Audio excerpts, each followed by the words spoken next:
Bienvenue dans le débat de France 24.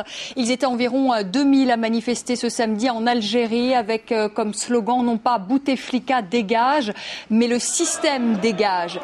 2000 manifestants qui ont bravé l'état d'urgence pour 30 000 policiers mobilisés. Les protestataires avaient prévu une marche, eh bien elle n'a pas eu lieu. De nombreux militants ont été interpellés puis relâchés quelques heures plus tard. Les opposants appellent aujourd'hui à une nouvelle marche pacifique samedi prochain, le 19 février. Ils espèrent cette fois réunir plus de monde. La mobilisation de samedi est-elle un échec? Pourquoi les Algériens ont-ils tant de mal à se mobiliser? Ce qui s'est passé en Tunisie et en Égypte peut-il se reproduire en Algérie où l'on retrouve finalement les mêmes ingrédients de la révolte, chômage, cherté de la vie, désespérance de la jeunesse? Je vous présente tout de suite nos invités. Hichem Aboud, bonsoir.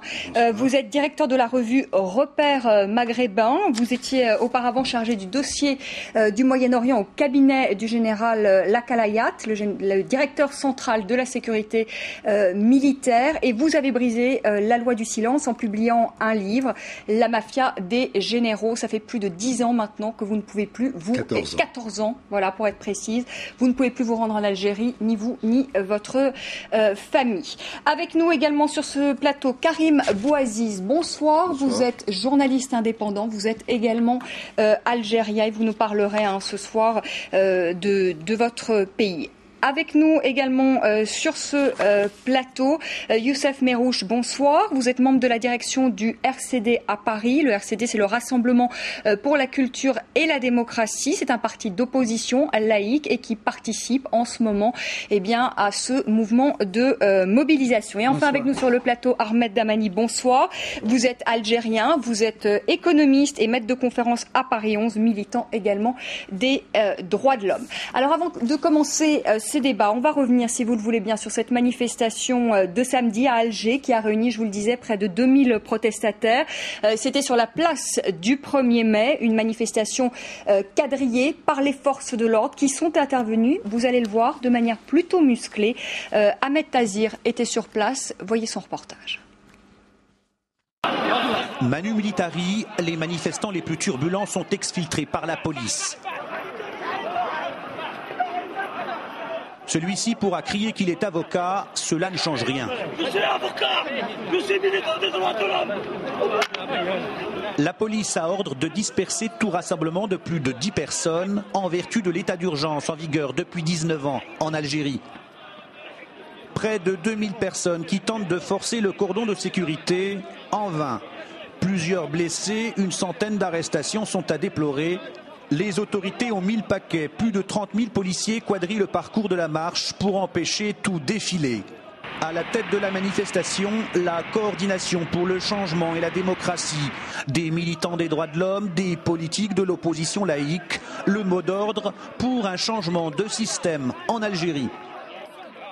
Vous avez vu le monde qui est ici. Dans les ruelles, il y a beaucoup de monde. Et c'est le commencement. Le commencement de quoi, monsieur? Le commencement de la révolution. C'est vrai que vous êtes traqué. Les services de sécurité sont en train d'avorter notre marche en utilisant la force. Il y a beaucoup de jeunes qui ont été interpellés, ils sont dans des commissariats. Il y a même une femme enceinte qui a été tabassée. En face, une centaine de jeunes. Bouteflika n'est pas Moubarak, les Algérois avec Bouteflika. Des jeunes venus contrecarrer la marche pacifique.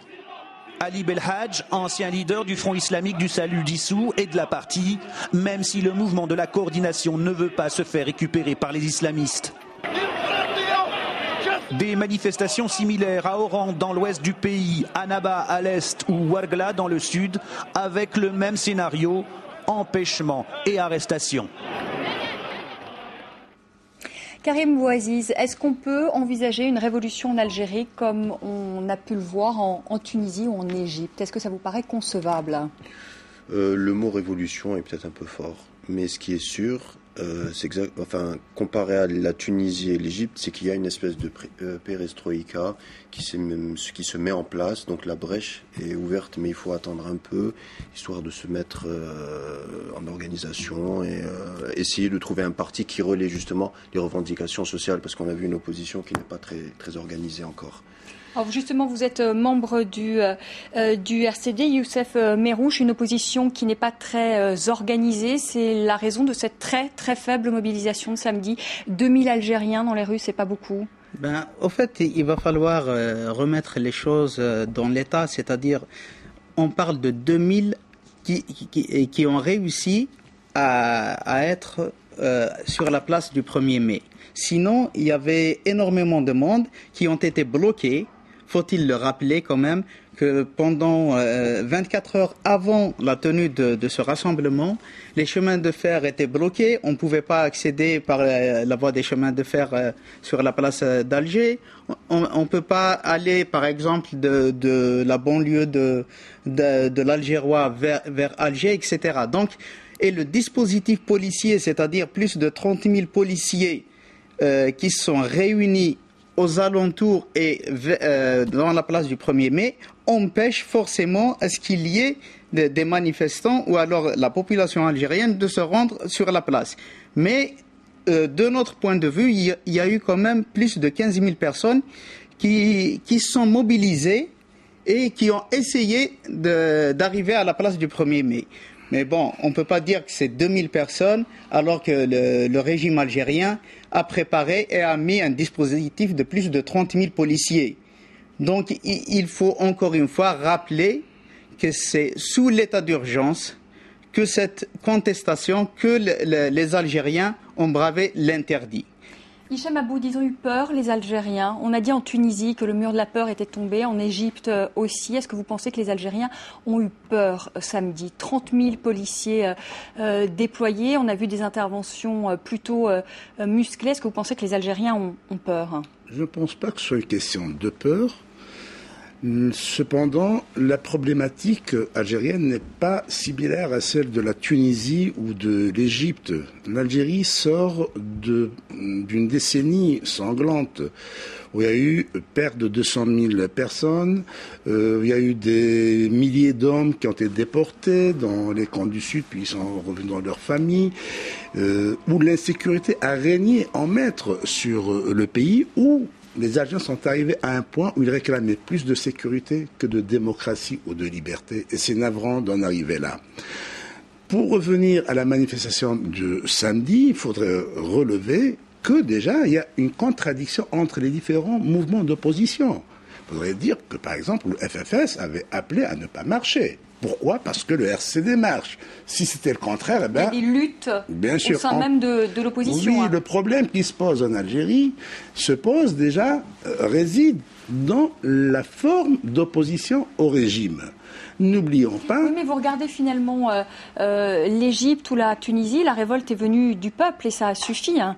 En Égypte, par exemple, il n'y avait pas réellement de leader. C'était un mouvement spontané. Alors, on ne sent pas de mouvement spontané là en Algérie. Ça peut être la même chose en Algérie, sauf que en Tunisie et en Égypte, lorsque l'opposition s'est sentie débordée, elle n'a fait que suivre. Elle a emboîté le pas. Ce qui n'est pas le cas en Algérie où l'opposition essaie de récupérer cette spontanéité. Or, cette spontanéité n'existe pas encore parce que la situation n'est pas la même. Bouteflika n'est pas aussi honni que Ben Ali ou que Moubarak. La famille Bouteflika ne fait pas autant de mal à l'Algérie que la famille de Ben Ali. Cependant, c'est l'entourage, c'est tout le système. C'est le système. Et c'est pour ça qu'on a entendu les manifestations, système dégage. Ahmed Damani, est-ce que vous partagez le point de vue d'Hicham Aboud, d'une opposition finalement divisée ? Sur la première partie, en parlant de la guerre civile, je suis d'accord effectivement que, et M. Aboud ayant été dans les services, il doit avoir effectivement pas mal d'informations sur la répression qui a touché les Algériens pendant la décennie noire. Je n'étais pas encore dans les services, j'avais quitté, donc je peux pas être informé. Vous avez quitté, oui, mais ça fait partie un peu de l'information là sur les journaux, la répression, on la connaît tous. Bien sûr, 200 000 voilà, on n'a pas besoin d'être dans les secrets de Dieu. Hein. Oui, et des disparus dont on ne sait pas encore effectivement quel est le sort aujourd'hui. Non, ce que je voulais dire, c'est que sur la deuxième partie, je ne suis pas d'accord. Je ne crois pas qu'il y ait des divergences entre les partis d'opposition. Moi, je vais dire les choses simplement. Hier, avant-hier, j'ai joint des parents au téléphone pour avoir des informations. Donc, ils habitent à Alger. Moi, je suis originaire d'Alger. Donc, je leur ai demandé pourquoi vous n'avez pas marché. Et donc, il y a effectivement le fait qu'il y a la police, mais c'est pas ça du tout. C'est le fait que, même si à l'intérieur de la coordination, il y a la Ligue des droits de l'homme, dont je fais partie, il y a le syndicat autonome dont je connais effectivement le travail, et ainsi de suite, mais c'est le fait que cette coordination est quelque part hétéroclite. Et il y a le RCD aussi. Et il y a le RCD. Alors la question du RCD revient très souvent. Et moi, je vais la poser de façon très claire. La question, elle est très simple. C'est que le RCD, il a quelques députés à l'Assemblée. Peut-être que la meilleure chose qu'il aurait faite, effectivement, pour mettre un terme et de dire « moi, je suis contre les systèmes », première démarche, c'est de dire « je fais démissionner tous mes députés ». Voilà une première action. Ça n'a pas été fait. Ça, c'est la première. La deuxième, elle est beaucoup plus troublante, celle-là. Et je pense que si la scène politique algérienne est brouillée, totalement brouillée par le pouvoir et notamment par la police politique. Alors la question que je peux poser à un membre vous pouvez la poser à je la pose Merouche, au RCD d'une façon générale. Moi je connais Saïd Saadi pour avoir milité avec lui dans les années 80 parce que j'étais à Tizi Ouzou. Qui est le chef du RCD. Qui est le chef du RCD. Donc j'étais à Tizi Ouzou au moment d'avril 80. Donc c'est de la vieille histoire, mais en même temps je peux rappeler à ce niveau-là. Donc je connais bien. Dont effectivement on a fait un parcours à un moment donné ensemble, notamment pour les droits de l'homme, puisque la Ligue des droits de l'homme de 85, j'étais partie prenante. La question qui se pose aujourd'hui par rapport à... Donc c'est pas une affaire entre FFS, RCD, je crois que c'est beaucoup plus que cela. C'est le fait de... Par exemple, moi je vais dire les choses très clairement. Il y a un mois, le journal Al-Watan reproduit une dépêche de Wikileaks. Alors on peut être d'accord ou ne pas être d'accord, peu importe. Toujours est-il que cette dépêche-là dit la chose suivante. Dit la chose suivante, c'est que le chef du RCD, en l'occurrence M. Saïd Saadi, a rencontré le chef de la police politique.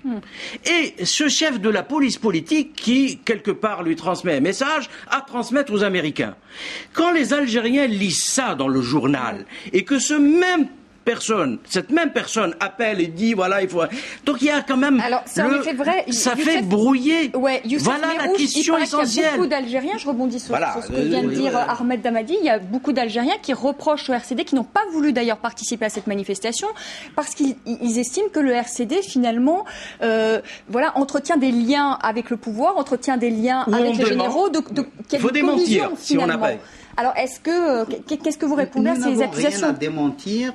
Nous avons toujours expliqué la situation politique et c'est normal qu'un responsable politique algérien, ou alors même ici en France des responsables politiques français, ça leur arrive de rencontrer des militaires, etc. Laissez-moi continuer, Monsieur Darmani, parce que là vous êtes en train de vouloir tirer une légitimité historique quand vous parliez de la question de 1980. On vous accuse de collusion avec ces généraux. Mais pas du tout. Par contre... C'est ce que dit la rue algérienne. Certains disent on n'a pas voulu aller à cette manifestation. C'est pas la rue algérienne qui dit ça, mais certaines élites, entre guillemets, qui, elles, font le travail du pouvoir. Donc, dois-je rappeler que l'initiative du 22 janvier, si vous permettez madame, du 22 janvier, elle est venue du RCD.